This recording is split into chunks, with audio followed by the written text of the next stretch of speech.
বাংলায় কাজ আছে, বাঙালির কাজ নেই। মাল আছে, বাঙালির হাতে নেই। বাংলার মাটিতে অবাঙালির অর্জিত প্রতিটি টাকা হলো বাঙালির মুখ থেকে কেড়ে নেওয়া অন্যের সমান। আমার তো মাঝে মাঝে মনে হয় বাংলা বলে কিছু নেই, মানে বিহারটাই চিরকাল এখানে থাকতো। ওপেন অ্যাডভার্টাইজমেন্ট দিচ্ছে বাঙালি নেব না। হাওড়া মানে আর এখন বেসিক্যালি ইউপি বিহার হয়ে গেছে। আমার মাটি আমার মা ইউপি বিহার হবে না, আমার মাটি আমার মা কিন্তু বাংলাদেশ হবে না। যে রাষ্ট্রটি আমার স্বজাতি অর্থাৎ বাঙালি তাদের রক্তে স্বাধীন হয়েছে, তার একজন উত্তর পুরুষ হিসেবে আমার দায়িত্ব।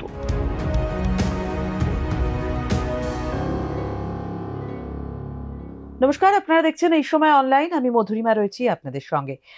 এই মুহূর্তে নতুন বছর আসার পরে বাংলাদেশ থেকে মানুষজন পশ্চিমবঙ্গে কতটা আসছেন, পশ্চিমবঙ্গে রুটি রুজি ঠিকঠাক মতন এলে মানুষজন পান কিনা, এছাড়াও পশ্চিমবঙ্গের মানুষজনের মধ্যে কোনো ক্ষোভ আছে কিনা, বাঙালি নিয়ে অনেক রকম কথাই চলছে। আর এই ধরনের কথোপকথন যখনই হয় তখন যার নাম প্রথমেই মনে আসে আমাদের, তিনি বাংলা পক্ষের সাধারণ সম্পাদক গর্গ চট্টোপাধ্যায়। আজ আমাদের স্টুডিওতে রয়েছেন গর্গ চট্টোপাধ্যায়। নতুন বছরের শুভেচ্ছা। আমাদের স্টুডিওতে এসেছেন আপনি, খুব ভালো লাগছে, ধন্যবাদ আসার জন্য। এই সময় প্রতিটি দর্শককেও ইংরেজি নতুন বছরের শুভেচ্ছা, হ্যাপি নিউ ইয়ার। আমরা তো হ্যাপি নিউ ইয়ার বলছি ঠিকই, কিন্তু বেশ কিছু তর্ক বিতর্ক চলছে গত বছর থেকেই। বাংলাদেশ সংক্রান্ত ইস্যু রয়েছে, পশ্চিমবঙ্গ রয়েছে যেহেতু আমরা প্রতিবেশী রাষ্ট্র।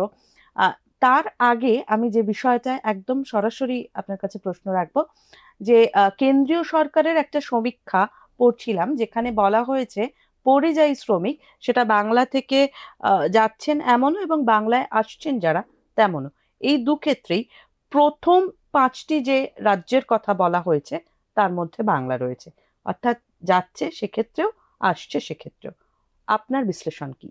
আমি এই আলোচনায় আমি শুধু তথ্যগত জায়গা রাখবো, ঠিক আছে? এতে আমার কি মনে হয় ইত্যাদি এইসবের জায়গাগুলো এখানে অপ্রাসঙ্গিক, কারণ তথ্যর থেকে বড় কিছু নেই। প্রথমেই যে কোনো মানুষের খটকা লাগার কথা যে শুধু প্রথম 5 নয়, ভারতে প্রথম 3-এর মধ্যে বাংলা রয়েছে, যেখানে যেটা হচ্ছে পরিযায়ী যারা কর্মী তাদের ডেস্টিনেশন অর্থাৎ তারা গন্তব্য, যে তারা কাজ করতে কোন কোন রাজ্যে যাচ্ছে ভারতে, তাদের 1, 2, 3 এই 3টে রাজ্যের মধ্যে বাংলা রয়েছে। আবার কোন কোন রাজ্য থেকে লোকজন অন্য রাজ্যে যাচ্ছে তার প্রথম 5, এখানে আমরা 1, 2, 3-এ নেই অবশ্য, তার থেকে একটু তলায়, তার মধ্যে বাংলা রয়েছে। কিন্তু এর বাস্তবতাটা এবার আমাদের বোঝা দরকার। কেন এই অদ্ভুত জিনিস যে এখানে কাজ আছে, শুধু কাজ আছে নয়, যদি অন্যভাবেও দেখো যে এখানে একটা কাজ তো হাওয়া থেকে তৈরি হয় না, সেখানে একটা অর্থনৈতিক যে চক্র সেটা চলতে হয়। এখানে year on year GDP growth যেটাকে বলে, সেটা ভারতের রাষ্ট্রীয় গড়ের থেকে বেশি। এখানে যদি তুমি বলো জিএসটি কালেকশন, এই সবে ডেটা বেরিয়েছে আগের কোয়ার্টারের জন্য, তো সেখানে বেশ কিছু রাজ্য হচ্ছে ঋণাত্মক, অর্থাৎ তাদের জিএসটি কালেকশন পার্সেন্টেজে কমে গেছে। যেগুলো বেড়েছে তার মধ্যে বাংলা রয়েছে। এবার জিএসটি কালেকশন মানে কি? মানুষের কেনা কাটা বেচা, এই যে অর্থনৈতিক চক্রর ব্যাপারটা ঘটছে। আবার এই হাতে টাকাটাও এর একটা তলা একটা অর্থনৈতিক চক্র না চললে হয় না, এটাও সত্য। তাহলে এই গলতাটা কি? গলতাটা একটা বাক্যে বুঝিয়ে দেওয়া সম্ভব। বাংলায় কাজ আছে, যেটা কেন্দ্রীয় সরকারি তথ্যই বলছে যে প্রথম 3টি গন্তব্যের মধ্যে বাংলা কাজ করতে যাচ্ছে যেখানে অন্য রাজ্য থেকে। বাঙালির কাজ নেই। আমরা কিন্তু প্রথমে বেসরকারি কাজের কথা বলবো, আমরা কর্মসংস্থান, বেসরকারি কর্মসংস্থানের কথা বলবো, কারণ যে কোনো একখানা রাজ্যে 99% কাজই বেসরকারি। আমি একদম ওপরে চলে যাচ্ছি, যে দার্জিলিং, জলপাইগুড়ি, আলিপুরদুয়ার এখন হয়ে যাচ্ছে, এই এলাকার 3টে মেইন ইন্ডাস্ট্রি, চা, টিম্বার, কাঠ এবং কাঠের এবং লজিস্টিক্স, এই 3টে সেক্টরে 10% কর্মীও বাঙালি না, 10% না, ঠিক আছে? মালদায় যা যা ইন্ডাস্ট্রি আছে সেটা মানে সেখানে যে ফুড ফ্যাক্টরি, তারপরে যে এনটিপিসি ফারাক্কাকে কেন্দ্র করে, 10% বাঙালি না। পশ্চিম বর্ধমানে চলে আসুন, যেখানে আসানসোল, রানীগঞ্জ, কুলটি, বারাবণী, এই জায়গায় যে মাইনিং এবং আয়রন স্টিল ইন্ডাস্ট্রি, দুর্গাপুর বিশাল শিল্পনগরী, এখানে 10% কেন, এখানে 5% বাঙালি না। এমনি এমনি তৃণমূল দল সেখানে শত্রুঘ্ন সিনহাকে দাঁড় করায় না, এমনি এমনি বিজেপি দল সেখানে পবন সিংকে দাঁড় করানোর চেষ্টা করে না, যে ভোজপুরি ছিল বাঙালি বিদ্বেষী। এটা পশ্চিম বর্ধমানের কথা হলো। বর্ধমান, এটা একটা নতুন টার্গেট হয়েছে। আমরা যদি মানে বাঙালিকে কাজ দেওয়া হচ্ছে না, আপনি যদি চলে যান বীরভূমে, বিস্তীর্ণ অঞ্চল, অনেকে জানেন না বোলপুরের ব্যবসা বাঙালির হাতে নয়, ঠিক আছে? আমাদের শান্তিনিকেতন নয়, ঠিক আছে? নোয়ালহাটি থেকে শুরু করে সবকটা জায়গায়, এই সবকটা যে স্পটগুলোর কথা বলছি, যে আসানসোল, খড়গপুরের কথা, আরো জায়গা, এখানে কিন্তু একটা জায়গায় কয়েক লক্ষ কাজ, ঠিক আছে? কিন্তু বাঙালি কাজ পাচ্ছে না, একদম না। এবং কাজ পাচ্ছে না কেন সেটাও পড়ে যাচ্ছে। প্রথমে বিস্তারটাও বোঝা দরকার। খড়গপুর বাঙালিকে কাজে নেয় না, ঠিক আছে? এই মেটালিক, সেই টিএমটি, আপনারা রোজ হয়তো টিভিতে দেখেন, সেই ডান্ডা নিয়ে ভাঙার চেষ্টা করছে, একদম কেউ কখনো সেই খলি বলছে, কখনো সৌরভ গাঙ্গুলি বলছে, কিন্তু এই যে ডান্ডা তৈরি বাংলার মাটিতে, এগুলো কোনো বাঙালিকে কাজে নেয় না। হলদিয়া পোর্ট বাঙালির প্রায় কোনো কাজে নেয় না। কলকাতা বন্দরে কোনো বাঙালির প্রায় কোনো কাজে একদমই নেওয়া হয় না। জেলা হিসেবে সারা ভারতে টপ 2টোর মধ্যে রয়েছে হাওড়া, অর্থাৎ সারা ভারতে জেলা হিসেবে কোথায় যাচ্ছে, একটা ব্যাঙ্গালোর, একটা হাওড়া। অর্থাৎ হাওড়া মানে আর এখন বেসিক্যালি ইউপি বিহার হয়ে গেছে হাওড়ার আরবান এরিয়াটা, এবং আস্তে আস্তে আস্তে তারা বাকিটাও নিচ্ছে। কলকাতার বড়বাজার, রাজাবাজার থেকে শুরু করে কলকাতার অধিকাংশ, কলকাতা কিন্তু বাঙালির শহর নয়। আমরা এই মুহূর্তে যেখানে রয়েছি সেটা ধর্মতলা, কলকাতার তথাকথিত প্রাণকেন্দ্র, কারণ এখানে যেখানে বাঙালি নেই সেখানে প্রাণ থাকবে কি করে। তো এখানে যদি মোটামুটি একটা 2 কিলোমিটার রেডিয়াস একটা জরিপ করা হয়, 10% বাঙালি বেরোবে না। অথচ পুঁজির কেন্দ্রীভূতকরণের সবচেয়ে গুরুত্বপূর্ণ জায়গা এটা, ঠিক আছে? অর্থাৎ মাল আছে, বাঙালির হাতে নেই। এই গঙ্গার 2 পার আমরা যদি দেখি, জুট ইন্ডাস্ট্রি হোক, ইঞ্জিনিয়ারিং ইন্ডাস্ট্রি হোক, যেটা খড়গপুরের ক্ষেত্রেও সত্য, ঠিক আছে? বড় বড় ইঞ্জিনিয়ারিং ইন্ডাস্ট্রি, বাঙালির কোনো গল্প নেই। কল্যাণীতে নেই। কল্যাণীতে বিরাট শিল্প তালুক, এমনকি এখন নতুন যে বিদ্যাসাগর যে শিল্প তালুক হয়েছে বীরভূমে, সেখানে বাঙালির কোনো জায়গা নেই। পানাগড় বাঙালির কোনো জায়গা নেই। কেন হচ্ছে এটা? আর 2-3টে উদাহরণ দিয়েই কেনতে চলে যাব। বানতলা লেদার কমপ্লেক্স, প্রায় 4 লক্ষ মানুষ কাজ করে, 10% বাঙালি না। আমরা সব মিলিয়ে এই পরিক্রমার মধ্যে কিন্তু প্রায় 1 কোটির বেশি কাজের কথা বলছি, এবং কাজগুলো হচ্ছে, এমন নয় যেটা হবে হবে হবে এই টাইপের। এবার কেন নেই? প্রথম হচ্ছে, যেটা আমি প্রথমে মানে দায়ী করব, সেটা হচ্ছে যে পশ্চিমবঙ্গ সরকারের নীতি। এই সব জায়গায় যখন শিল্পের জন্য জমি নেওয়া হয়েছে, তখন প্রতিবারই যে সরকারই এসছে সে সরকারই বলেছে এই জমি নেওয়া হলো, এর ফলে স্থানীয়দের কাজের সুযোগ সুবিধা বাড়বে। প্রশ্নটা হচ্ছে যে ভূমিপুত্র সংরক্ষণের, অর্থাৎ এই যে লোকালরা কাজ পাবে, এটা রাজনৈতিক নেতা নেত্রীদের বুলির জায়গায় আইনত কোনো ভিত্তি তো নেই। ঠিক আছে? ফলে যে ফিতে কেটে চলে গেল, শিলান্যাস করে চলে গেল তো গেলই। দ্বিতীয় হচ্ছে, তাহলে এই জায়গায় কারা আসছে, মানে যারা স্থাপন করছে তাদের চরিত্র কি? তারা কি বাঙালি নিতে চায় না? উত্তর হচ্ছে হ্যাঁ, তারা বাঙালি নিতে চায় না। কিসে প্রমাণ? 2 ধরনের কাজ হয়, একটা হচ্ছে হোয়াইট কলার জব, ঠিক আছে, একটা হচ্ছে blue collar job. Blue collar job হচ্ছে যে কায়িক পরিশ্রমের কাজ, হোয়াইট কলার জব হচ্ছে যে কম্পিউটার টেপা, তারপরে লেখা, ঠিক আছে, এই ধরনের কাজ। হোয়াইট কলার জবের ক্ষেত্রে দেখা যাচ্ছে যে কাজগুলো পশ্চিমবঙ্গে নেই বলে অধিকাংশ বাঙালি বিশ্বাস করে। আমি চাইলে প্রায় কোথায় 100-200 খানা এরকম দেখিয়ে দেবো।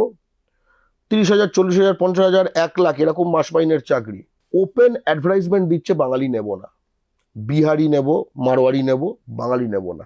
এই রাজ্যের লোক নেব না। এবং এগুলো কিন্তু এরকম একখানা ছোট করে যে চিরকুটে দিয়ে দিচ্ছে তা না।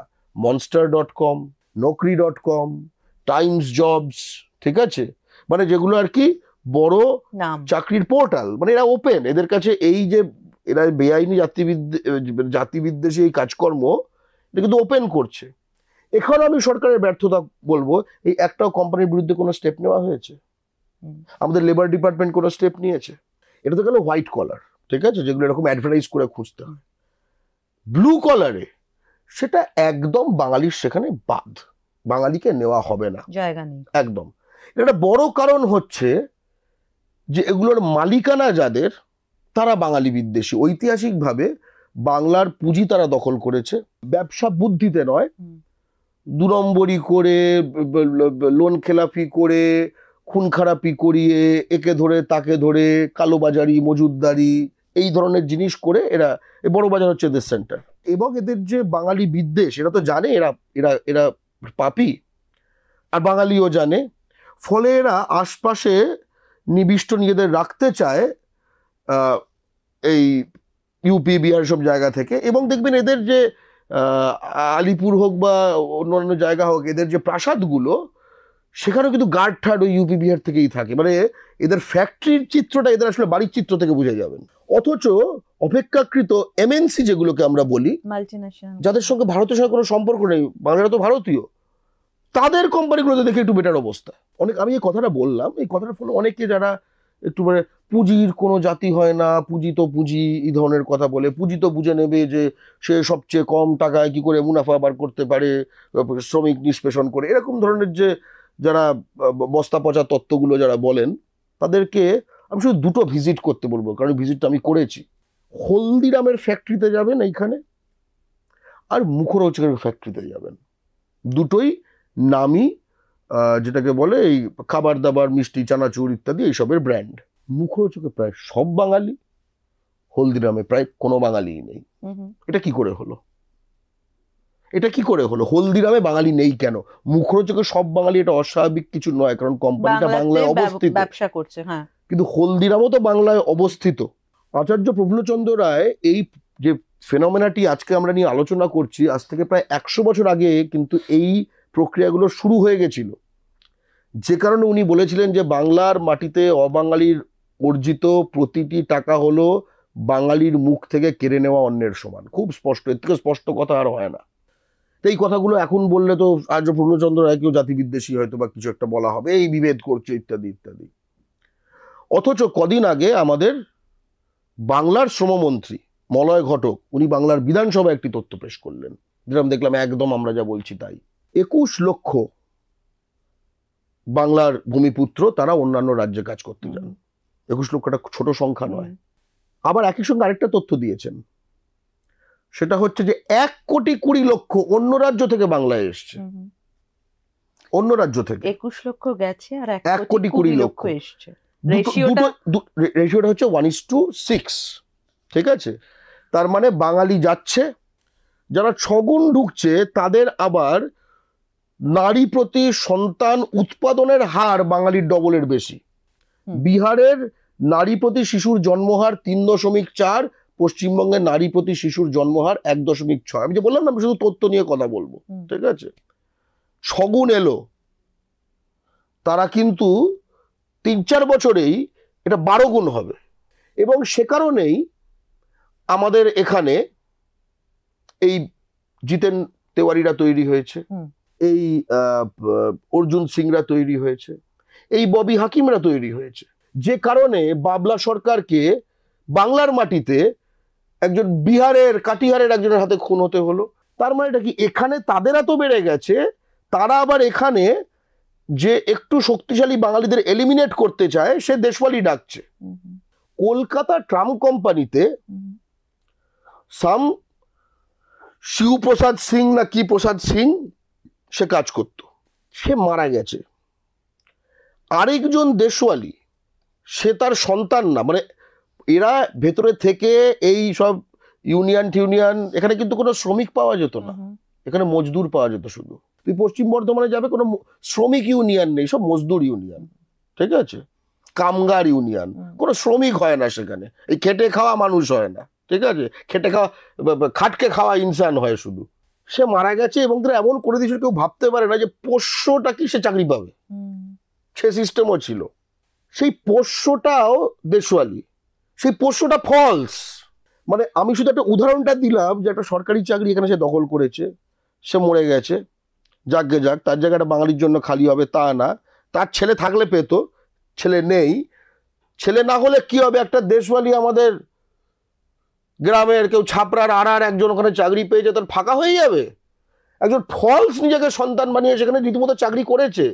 এই যে হাম দো হামারা দো বাকি বঙ্গাল ভেজ দো, এই যে তত্ত্ব, এটা যদি বাংলার রাজনৈতিক দলগুলি, বিশেষ করে সরকার এবং বিরোধী দল যেগুলি আছে, তারা যদি এই জায়গায় সিরিয়াস না হয়, তাহলে যেটা হচ্ছে হবে বলছি না, হলদিয়াতে, দুর্গাপুরে, রানীগঞ্জে, ডানকুনিতে বাঙালি কিন্তু ফুঁসছে।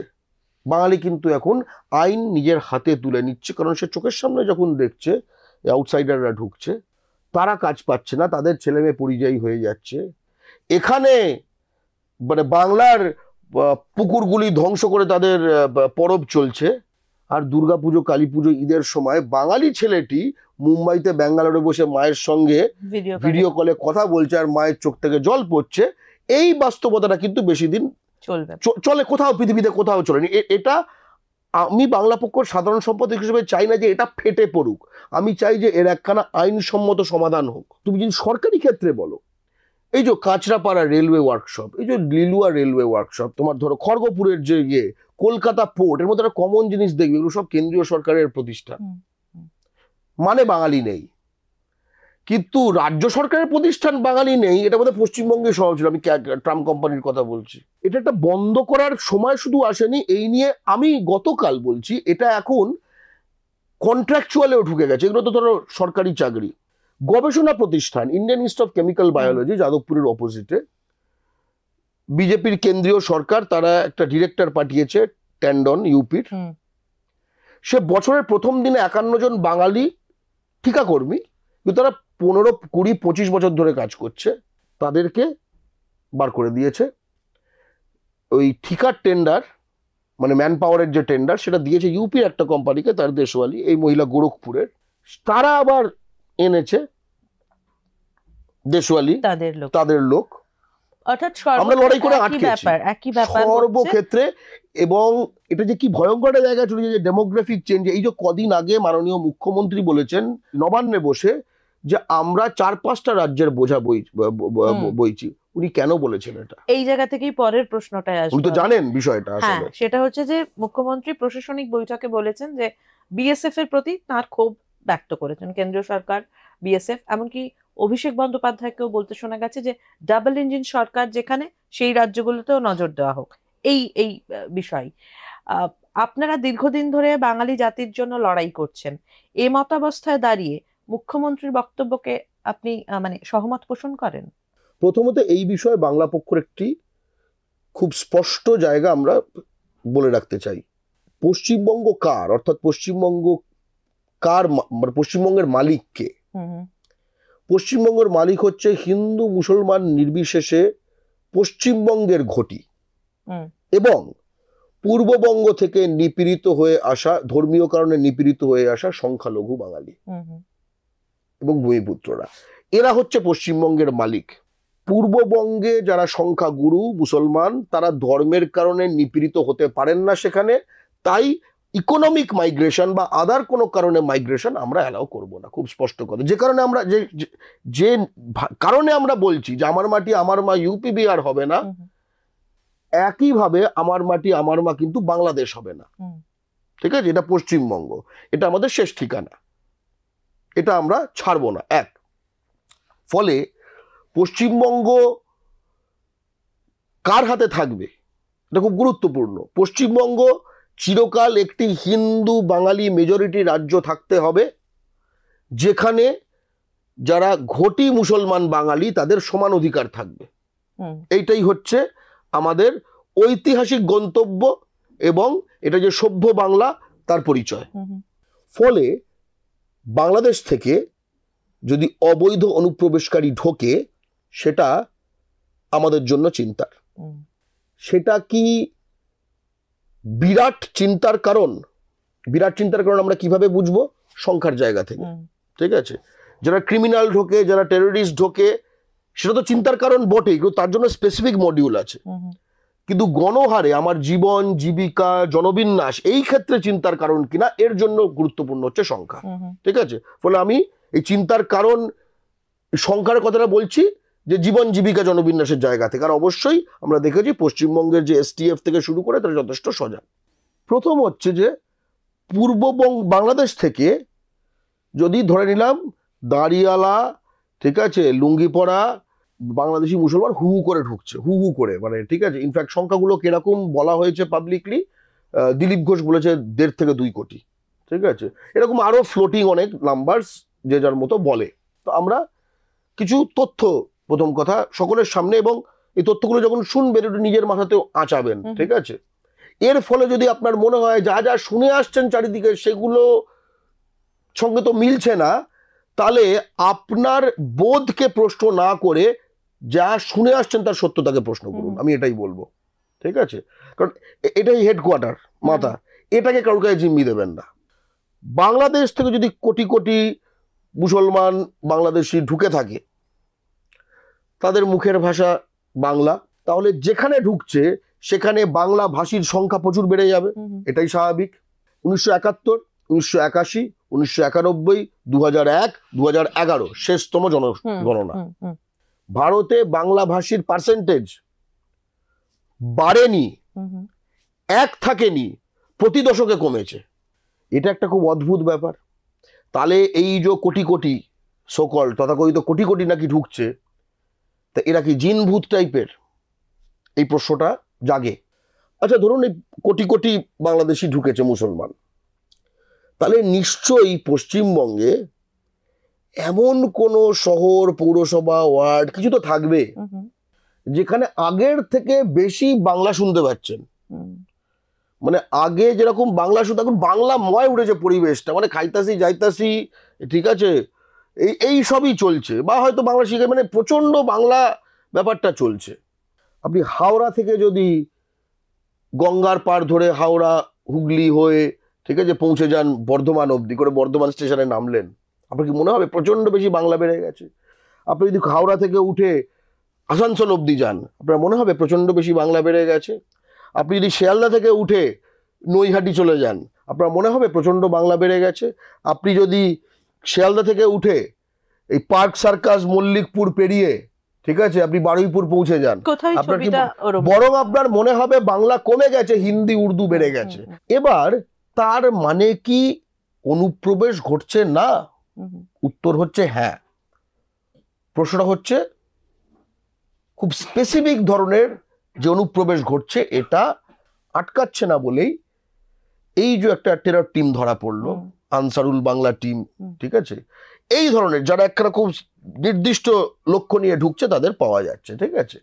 যে পশ্চিমবঙ্গ এবং এই যে বাংলাদেশ, এদের যে সীমান্ত, এই সীমান্ত রক্ষার ঐতিহাসিকভাবে দায়িত্ব কার? এটা একটা প্রশ্ন। 1965 সাল অবধি পশ্চিমবঙ্গ এবং বাংলাদেশের বর্ডার, হ্যাঁ বর্ডার, আন্তঃরাষ্ট্রীয় বর্ডার, এটা গার্ড করতো পশ্চিমবঙ্গ পুলিশ, BSF বলে কিছু ছিল না। অর্থাৎ পশ্চিমবঙ্গের বাঙালি সন্তানরা তাদের মাতৃভূমি গার্ড করতো বাংলাদেশের থেকে অনুপ্রবেশ যাতে না ঘটে, তাই জন্য 1965 পর থেকে এইটি চলে গেল দিল্লির হাতে। দিল্লি সেখানে যাদের এমপ্লয় করলো তারা মূলত হিন্দি ভাষী, ইউপি, বিহার, এইসব। এই যে BSF এর যে রিক্রুটমেন্ট হয়, এটা রাজ্য ভিত্তিক কোটা আছে, পশ্চিমবঙ্গের কিছু কোটা আছে, বিহারের কিছু কোটা আছে ইত্যাদি। তো আমরা দেখছিলাম যে পশ্চিমবঙ্গ কোটায় কোনো বাঙালি পায় না, ওই একই রকম পুরো গল্পটায়, কোটার নাম পশ্চিমবঙ্গ কিন্তু কোনো বাঙালি পায় না। আর বিষয়টা কি? কারণ অনেক বাঙালি ছেলে যারা এটা এই BSF এ জয়েন করতে চায়, মাঠ ঠাট ইত্যাদি করে, খাটে প্রচন্ড, এবং মানে তো আমার তো না এরকম কিছুটা স্থূল টাইপেরই চেহারা, তারা একদম পেটানো চেহারা তাদের, ঠিক আছে, ইয়াং একদম 18, 19 একদম, ঠিক আছে, চাবুকের মতো যাকে বলি আমরা। তারা আমাদের বললো যে দাদা তোমরা এসো, তার কারণ হচ্ছে যে ফলস ডকুমেন্ট দিয়ে ইউপি বিহারের ক্রিমিনাল ঢুকে যাচ্ছে, তারা বিএসএফ এ ঢুকছে। তাই এটা তো একটা বিহার ভয়ঙ্কর ঘটনা। ক্রিমিনালরা যদি বিএসএফ হয়ে যায়, তারা যদি বর্ডার গার্ড করে, তাহলে বর্ডারে মানে কি বলবো, ড্রাগ, ফেন্সিডিল, নারী, এসবই তো হবে, অস্ত্র, মানে যা যা কিনা পাচার করার ওপর টাকা বানানোর যা যা সিস্টেম আছে, সে জালি করে ঢুকেছে, তো সেখানে নিশ্চয় তপস্যা করতে নয়, তাই না? তারপরে শুনলাম এই পশ্চিমবঙ্গ বর্ডারে পোস্টিং পাওয়ার জন্য দিল্লিতে বড় ঘুষ চক্র আছে। আচ্ছা, এইসব যাই হোক। তো আমরা তখন কি করলাম যে আমরা এই যে ডোমিসাইল সার্টিফিকেট, যে ফলস ডোমিসাইল সার্টিফিকেট, এর জন্য প্রতিটি এসডিওতে অভিযান করলাম, এবং দেখলাম এই এসডিও কে কেন্দ্র করে কোন কোন এসডিও, আসানসোল, চন্দননগর, ব্যারাকপুর, মানে এই যে বহিরাগতরা এসে, এই দেশওয়ালিরা, এই অর্জুন সিংরা, এই যে জিতেন তেওয়ারিরা, এই ববি হাকিমরা, এরা যেসব এলাকায় মোরসি পাট্টা করেছে, আপনার ভাই, ও ভাই ভাই ও আপনাই আপনার সব আপনা হ্যাঁ, ঠিক আছে? আমার তো মাঝে মাঝে মনে হয় বাংলা বলে কিছু নেই, মানে বিহারটাই চিরকাল এখানে থাকতো, ইউপিটাই চিরকাল এখানে থাকতো, বাংলাটা হঠাৎ একখানা কোত্থেকে যেন উদয় হয়েছে, চর ওঠে না, ওরকম একটা চরের মতো তৈরি হয়েছে। তাই জন্য বলে এই চর সব কাহা সে আ গিয়া মছলিখোর সব, তাই না? মছলিখোর কথাটা বলছি, তার কারণটা হচ্ছে এটা কিন্তু সর্বস্তরে এই গালাগালটা দেওয়া হচ্ছে, এটা গালাগাল হিসেবে ব্যবহার হয়। এই বিভা ট্যান্ডন এও কিন্তু বাঙালি বিজ্ঞানীদের মছলিখোর বলছে, এই আইআইসিবির কথা বলছিলাম, সেটা অন্য আগের যে সেগমেন্টে যেটা বলছিলাম। আমরা এদের ভেতরে, এবং আমি বলবো যে কোনো জাতির বিরুদ্ধে আমি নই, তার কারণটা হচ্ছে যে এদের এই চক্রগুলো বার্স্ট করতে কিন্তু আমাদের সেই হিন্দি ভাষী বা বিহারি অরিজিন দু একজন ছেলে সাহায্য করেছে, যারা কিন্তু যাদের মধ্যে বাংলা জন্মে গেছে, যারা বাংলাকে নিজের মাতৃভূমি মনে করে। অ্যাচিভমেন্ট কি তাহলে সেটাই? আমরা ঢুকিয়ে দিয়েছিলাম তাদের মধ্যে, আমরা এই রিংগুলোকে বাস্ট করি ইত্যাদি। আমাদের এগুলো ধরার অধিকার কে দিল? ঠিক আছে, যে অধিকার বলে সূর্য সেন লড়েছিল, যে অধিকার বলে বাঘাযতীন লড়েছিল, যে অধিকার বলে ক্ষুদিরাম বসু লড়েছিলেন, সেই একই অধিকার বলে ভারতের সীমান্ত সুরক্ষা এবং আভ্যন্তরীণ সুরক্ষা যখন ক্রিমিনালরা ঢুকে যাচ্ছে, এবং তাতে আমরা যখন দেখছি বিএসএফ এর, সিআরপিএফ এর একাংশ যখন ইনভলভ, তখন এটা যে রাষ্ট্রটি আমার স্বজাতি অর্থাৎ বাঙালি তাদের রক্তে স্বাধীন হয়েছে, তার একজন উত্তর পুরুষ হিসেবে আমার দায়িত্ব খুব স্পষ্ট, এটা আমার নাগরিক দায়িত্ব।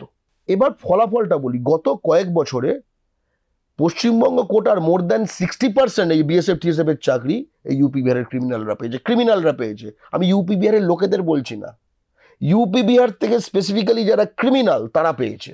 এই বছর আমরা এই পুরো প্রেশারটা দেওয়ার পরে এর ফলাফল 10 বছর পরে, 5 বছর পরে বোঝা যাবে। পশ্চিমবঙ্গে মোর দ্যান 75% বাঙালি, যেটা আগের বছরও 40% কম, রাতারাতি তারাই পেয়েছে। এবার তারাই পেয়েছে, ঠিক আছে? অর্থাৎ মুখ্যমন্ত্রী যখন বলছে যে তারা ঢোকাচ্ছে, মুখ্যমন্ত্রী বলেছে যে বিএসএফ লোক ঢোকাচ্ছে, আমি তো একদমই এটার সঙ্গে যে মানে এটা অসম্ভব এর মতো বলবো না, কারণ আমি নিজে জানি, আমি নিজে সেই লড়াইয়ের অংশ, যে যেখানে আমরা দেখেছি যে একদম দাগি ক্রিমিনাল যারা, তারা বিএসএফ এ, এই সিআরপিএফ এ চাকরিতে একদম ভরে ভরে বেশ কয়েক বছর ধরে ঢোকানো হয়েছে পশ্চিমবঙ্গ কোটায়। অফ ক্যামেরা কিছু ঔষধও দেওয়া হয়েছে, তাদের তো সাফল্য এসেছে, কিন্তু এই সাফল্যটা বুঝতে সময় লাগবে, ঠিক আছে? কারণ চাকরিগুলো এই মুহূর্তে সাফল্য বলতে সেই বাঙালি পরিবারগুলো তাদের মুখে হাসি ফুটেছে, কিন্তু এই সীমান্তে পশ্চিমবঙ্গের বাঙালি যারা, তারা কিভাবে, কি ভয়ে থাকে, কি ত্রস্ত ভাবে থাকে, যিনি না থাকেন তিনি ছাড়া বুঝবেন না কেউ, একদম না। এবং আমি একটা ঘটনা বলছি, ছোট ঘটনা। একজন গবেষক গেছিলেন, গিয়ে সেখানকার লোকেদের সঙ্গে কথা বলছেন হিঙ্গলগঞ্জের কাছে। লোকজন বেশ ঘিরে কথা বলছে হাসি মুখে, এবং সে কিন্তু লক্ষ্য করছে, সব পশ্চিমবঙ্গে ঘটছে, সে লক্ষ্য করছে। এবং এটা আর এই গবেষক যে ছিল, সে একটু কুকুর, অনেকে হয় না কুকুর কয়েকজনকে খুব পছন্দ করে, এবং সেও খুব মানে লাফালাফি করছে, এরকম একটা ব্যাপার ছিল। এই পুরো ব্যাপারটা যে ঘটছে, এটা সেখানে একটা কর্মর করার একটা ব্যাপার ছিল, মানে কি হচ্ছে এটা কেন? বললো যে আমি দুপুরে খেতে গেলাম, মানে এটা হওয়ার পর দুপুরে হয়তো একজন ওখানে বাড়িতে খাচ্ছি, হঠাৎ একটা গুলির আওয়াজ, কুকুরটাকে মেরে দিয়েছে গুলি করে। ভেরি ইন্টারেস্টিং, অদ্ভুত একটা সিন। কিচ্ছু না, কুকুর মানে বলতে পারে কুকুরটা কামড়াতে এসেছিল তাই জন্য গুলি করে দিয়েছে। কিন্তু আমি এইটার মাধ্যমে টেরারটা বোঝাতে চাই যে এটা তো একটা সিগন্যালও, ঠিক আছে। এবং কিরিটি রায় আছেন মানবাধিকার সুরক্ষা মঞ্চ, মাসুম সংগঠন আছে তাদের, তারা প্রতি মাসে এগুলো ডকুমেন্ট করে। আচ্ছা, তাতে কি নেই, তাতে কি নেই, তাতে খুন আছে, তাতে মুরগি চুরি আছে। এবং ধর এই চাকরিগুলো পায় হচ্ছে ইভেন 20, 21, 22, 23, 24 এরকম সব বছরে তারা উইথ আর্মস ফার্মস আছে। সে এলাকায় কোনো বয়স সন্ধির কাছাকাছি বা কিশোরী কেউ রয়েছে, হঠাৎ করে টেনে নিয়ে গিয়ে কোনো একটা গাছের পেছনে একটুখানি তার উপর অত্যাচার করে ছেড়ে দিল, জাস্ট এরকম, এবং সে বলবেও না, ঠিক আছে। মানে এটা ক্যাজুয়াল খুব, আমি ইনফ্যাক্ট ক্যাজুয়াল কথাটা ক্যাজুয়াল ভাবে বলছি না, এই ক্যাজুয়ালটাই সবচেয়ে ভয়ঙ্করতম ব্যাপার, ঠিক আছে। আমি সকলকে বলবো মাসুম যে কাজটি করছে না, এগুলো আপনাদের এই যে টিভি চ্যানেল হা করে বসে থাকেন সব দেখাবে না, কিন্তু যাদের ওপর করা হচ্ছে তারা আমার আপনার স্বজাতি, যারা করছে তারা ভারতের আইনে এটা একটা ক্রাইম। কোনো সীমান্ত সুরক্ষার জন্য, যে রাষ্ট্রের সীমান্ত সুরক্ষিত করার জন্য ন্যস্ত হয়েছে, তার জন্য সেই রাষ্ট্রের নাগরিক নারীদের লাঞ্ছিত করা যায় না। পশ্চিমবঙ্গের পরিস্থিতিটা বুঝতে পারছি এবং আপনি বলছেন, লাস্ট প্রশ্ন আপনার কাছে, আগামী 3 বছরে বাংলা পক্ষ 3টে কি এমন কাজ করতে চায়, আমি জাস্ট 3টে পয়েন্টই শুনবো, 3টে কি এমন কাজ করতে চায় বর্তমান পরিস্থিতি থেকে যাতে বদল আসে সেদিকে নজর রেখে, জাস্ট 3টে পয়েন্ট শুনবো। প্রথম, আমরা যেটা করতে চাই যে পশ্চিমবঙ্গ সরকারের যত চাকরি আছে, পশ্চিমবঙ্গ সরকার বলতে আমি পৌরসভাগুলোকেও ধরছি, সব ধরছি, মানে পশ্চিমবঙ্গ সরকারের টাকা ডিরেক্টলি ইনডিরেক্টলি যেখানে ইনভলভড, ঠিক আছে, এখানে বাংলা বা নেপালির লিখিত পরীক্ষা ছাড়া এরকম কোনো চাকরি পাবে না। আচ্ছা, ঠিক আছে, সে যে কোনো স্তরেরই না, সে মানে ম্যানুয়াল ওয়ার্কার হলেও না, সে যদি একদম টপ হয় WBCS WBPS তাও না। আমরা এটার ভিত্তিতে বলছি যে এর মধ্যে কিছু কিছু কাজ আমরা করে ফেলতে পেরেছি লড়াই করে, যেমন WBCS WBPS-টা করে ফেলেছি আমরা, বিদ্যুৎ দপ্তরে এই বিষয়টা করতে পেরেছি, খাদ্য দপ্তরে করতে পেরেছি, পুলিশ কনস্টেবলে করতে পেরেছি। কিন্তু এই যে আমরা এখানে করেছি এখানে করেছি, আমরা এটা সামগ্রিকভাবে এটা পুরো টাইট করতে চাই, ঠিক আছে। এক, দ্বিতীয় কথা যে আমরা ডোমিসাইল জালিয়াতি করে পশ্চিমবঙ্গে যারা নানা রকম সুযোগ সুবিধা এবং যে রাজ্য সরকারি স্কিম যেগুলো এই সাথী সেই শ্রী এগুলো যে নিয়ে যারা বসে আছে, আমাদের সিস্টেম থেকে আউট করতে চাই এবং এদের প্রসিকিউট করাতে চাই, ঠিক আছে, কারণ এটা ক্রিমিনাল। 3, বাংলায় সর্বস্তরে বাঙালি জনপ্রতিনিধি থাকবে, এর জন্য এমন জনমত তৈরি করা যে রাজনৈতিক দলগুলো কিন্তু এই শত্রুঘ্ন সিনহা, পবন সিং, অর্জুন সিং এইসব করতে ঘাবড়ায়। আমরা বাঙালিকে ভোট ব্যাংকে পরিণত করতে চাই। দেখা যাক আগামী 3 বছরে এইটা কতটা ফলপ্রসূ হয়। অনেক ধন্যবাদ আপনাকে সময় দেওয়ার জন্য, আসার জন্য, এবং বছরের শুরুতেই পুঙ্খানুপুঙ্খভাবে আপনাদের যে বিশ্লেষণ, আপনাদের যে মতামত, যে দর্শন আমাদের সঙ্গে শেয়ার করে নেওয়ার জন্য। Thank you so much. ভালো থাকবেন। জয় বাংলা। বাংলা পক্ষের সাধারণ সম্পাদক গর্গ চট্টোপাধ্যায় ছিলেন আমাদের সঙ্গে। বছরের শুরুতেই বাঙালিদের কি অবস্থা পশ্চিমবঙ্গে এবং তাদের কি দর্শন, আগামী দিনে তাদের ঠিক কি কি পরিকল্পনা রয়েছে সেটাই শেয়ার করে নিলেন আমাদের সঙ্গে। এখন দেখার কতদিনে এই পরিকল্পনাগুলো বাস্তবায়িত হয়। ডাউনলোড করুন এই সময় অ্যাপ iOS ও অ্যান্ড্রয়েডের জন্য।